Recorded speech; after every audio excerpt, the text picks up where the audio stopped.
Hey everybody, it's Jason Blaha here, and all through my social media for the last day, the biggest thing I see fitness related lately is a bunch of photos of women, supposedly feminists, I believe, smashing oppressive scales, and even some videos of it.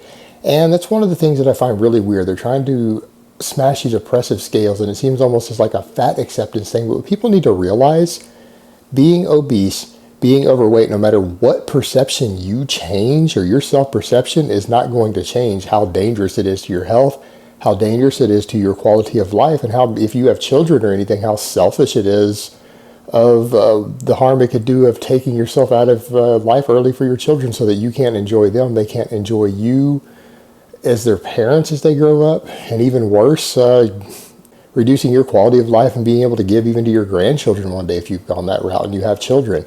That's not a concern for someone like me, because I don't have children, but for a lot of people that should be a real concern. And no amount of public perception or self-perception is going to change how dangerous it is to your health of being overweight. You're still going to be at a much, much higher chance of dying of cancer. You're still going to be at a much higher chance of dying of heart disease. You're still going to be at a much, much higher chance of developing type 2 diabetes and all the problems related to that, having joint problems, bone problems, everything else as you get older. In fact, this whole idea of health at any weight or health at any size is actually complete drivel and nonsense. It is not based upon science. It is not based upon medical research. And it is not based upon reality. That is, again, some sort of weird social justice myth that's not based in the real world. It's delusional thinking. It's not actually true. If you're 50 pounds overweight due to 50 extra pounds of body fat, your blood work is not going to look good. If it does, it is only going to look good for a very, very short period of time. And within a matter of months, if you'd gain that weight fairly quickly, it might take just a little while to catch up. But within 6 months, your doctor's going to look at your blood work and everything is going to be horrifically bad. And they're going to say, hey, you are at very high risk of a lot of health problems and you may start suffering them immediately. In fact, actually being obese is considered to be a disease. It's just a lifestyle-induced disease. And changing that and trying to make it more acceptable or considering scales oppressive is wrong, because the scales are not oppressive. The only people who are going to not be obese from body fat, if the scale shows that they are people who lift weights vigorously while combining them with hefty amounts of anabolic drugs. So in other words, if you're not injecting steroids and busting your ass in the gym, there is no way you're overweight due to muscle or bone. Doesn't work that way. We don't have any real documented cases of that. And if we do, they're extremely rare. They're genetic outliers. These are people with amazingly elite genetics for gaining muscle that the average person cannot even compete with in terms of that. So they're exceptionally rare individuals who are generally very, very hard training. So that's probably not going to be you. So that scale absolutely does matter. And it is not healthy to be outside of the healthy range on that scale.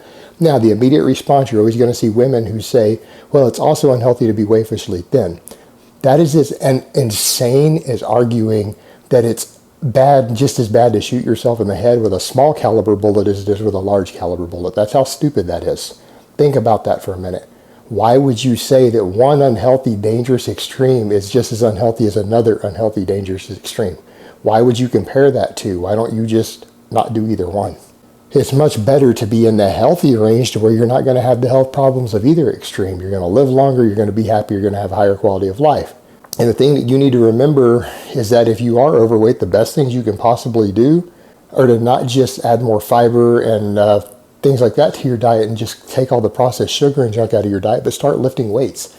Lifting weights is the absolute best thing you can do. If that's not enough, you want to lose weight a little faster, you want to eat a little more food while lifting weights and start adding cardio in on top of it. But do not do cardio alone. Cardio is not going to improve your metabolism. It's going to actually allow you to eat less and less over time, because you're going to lose muscle mass in addition to large amounts of body fat over time. And it's actually going to slow down your overall metabolism if you do it that way. You need to be lifting weights. And that's actually going to reduce a lot of the other health risks that you would get from being obese anyways.